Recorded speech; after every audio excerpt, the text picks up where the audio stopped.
Hello and welcome to Surf All Day A1A YouTube channel. And this advice is for you if you need to do a quick surfboard repair. And I'm going to cut right to the chase. There are a few pieces of equipment you'll need. I'll have links in the description. If you like this kind of stuff, please give this video a thumbs up and also subscribe. Turn on notifications to be notified as we live stream all the time. Okay, so here's all you're going to need. A bottle of quick set surfboard repair thing. You should always have one or two of these with you if you surf. A coarse grit piece of sandpaper, any will do. A paper towel. That is it. And what you can see here is I've got a surfboard that's somewhat old.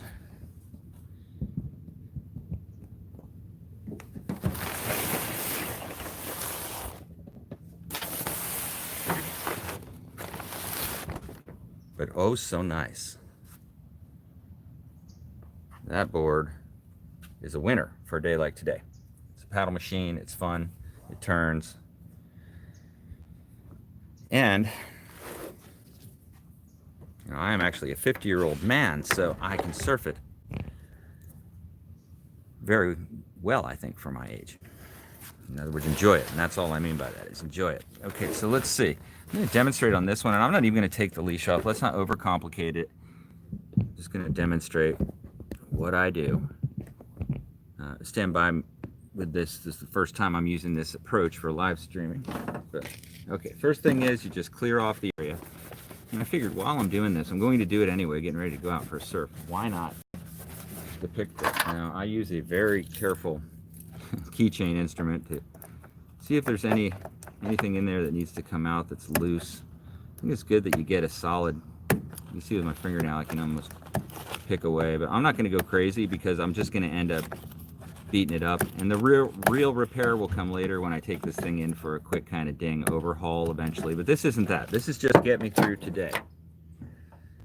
Okay, so that looks pretty good. Next thing is a little sandpaper. And you want to sand just a little bit out from the edge where the ding is, and hopefully you can see that hole there. This is one of my bike tuck boards, meaning I tuck it under my arm and bike down to the beach with it at the end of my street, so it takes the hits, but you got to be ready to do what I call here the sloppy job. Okay, now we'll just come in with that paper towel. Just clean that off. Try to get all that dust out. I just blow it quickly to get that out. Now the next thing is you want to have something to smooth it, and I typically use an oak leaf. You could use anything, a popsicle stick, the edge of a paper plate that you cut.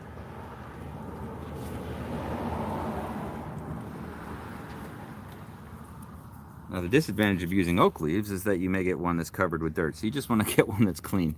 These are perfect because they're already rigid. They're almost, I've been doing surfboard repairs with these for years, and you may not see the other surfboard repair videos on YouTube utilizing oak leaves, but in Florida this is a good option.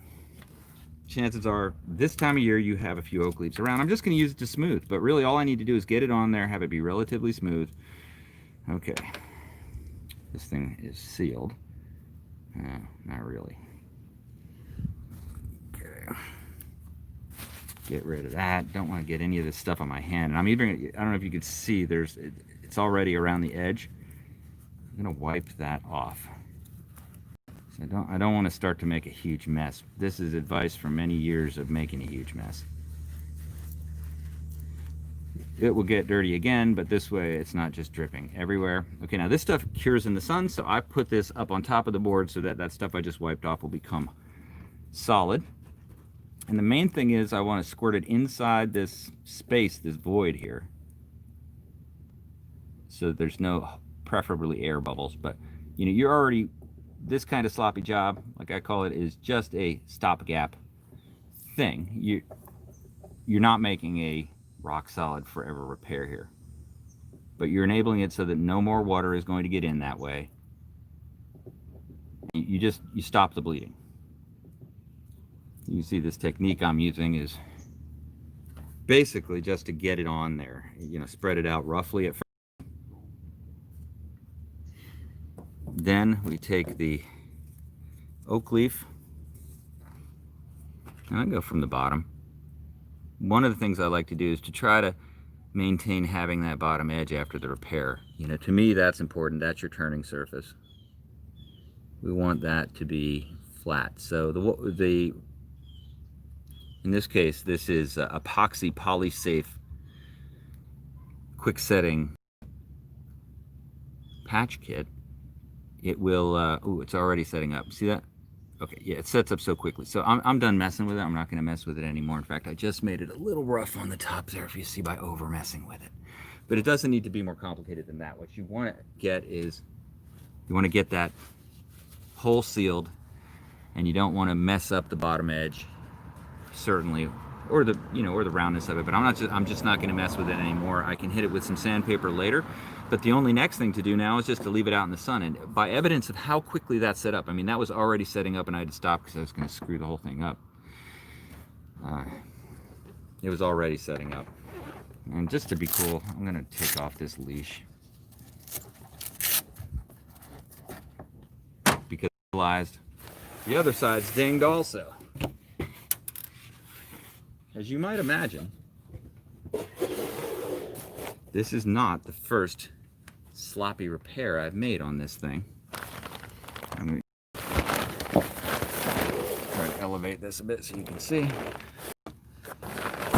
There we go. Okay, so it's cracked here. This is an old repair that I did that still miraculously seems to be filling the void, but you can see around the edge it's starting to separate. Very typical. Again, all we're going to do is just wipe off, really in this case, excess wax maybe that traveled around. Again, we're going to see if there's anything that pops out. Seashell is also quite good at this task here, maybe even better. I use this little airplane thing. I'm just not going to overdo it. You can get obsessed with digging down and making a huge cavity. In this case, I don't think that's the right thing to do. Really do not. There you go. That's better. I think the right thing to do here is just to get started, but oops, I almost skipped a step on the how-to video. Can't skip steps on the how-to video. So if I wrap the sandpaper back up. There we go. Okay, let's sand it off.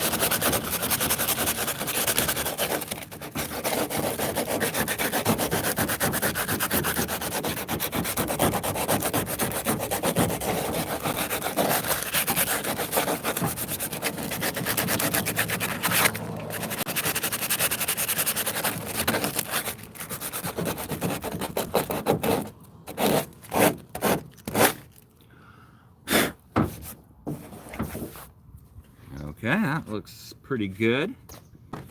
Come in here with a little, ooh, already starting to get sloppy. Come in here with a little bit of this. You know, I do this in the back of my truck. Why? Because I feel like the back of my truck is the right place to have maybe a drip or two of epoxy resin or whatever else. I believe in a scratched up truck bed with no bed liner. All right, let's go. I'm going to reseal this one a little bit. And since it is now apparently so sunny, I'm just going to squirt a whole bunch along the top and quickly get in there because I know it's just going to set up danger fast. It almost wanted to drip on that truck, but I didn't let you. Get in the hole. Into that crack there. It's already, I can already feel it starting to get firm. This is good too, because if you do this in a light sunlight,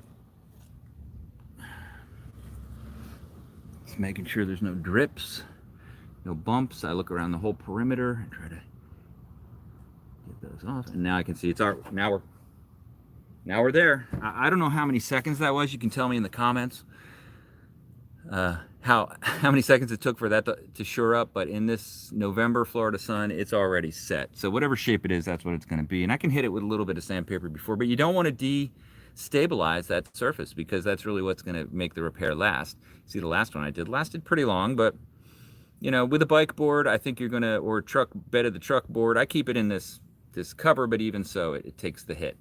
I carry it in a soft bag over my shoulder, but still, it gets hit. So there you go. back to normal, back to 100%. And we did it all in 10 minutes of a live stream on YouTube. So I hope you found this useful. If you did, please subscribe. Please turn on notifications. You can use the links in the description to support the channel, and I greatly appreciate it if you do. It doesn't cost you any more than anything you get while you're on Amazon or these other places that I have links to. Just help the channel. Okay, so thanks for watching. Surf all day A1A. Hope you have a terrific day, and go ahead and fix your surfboard. It only took 10 minutes, and now I'm good to go.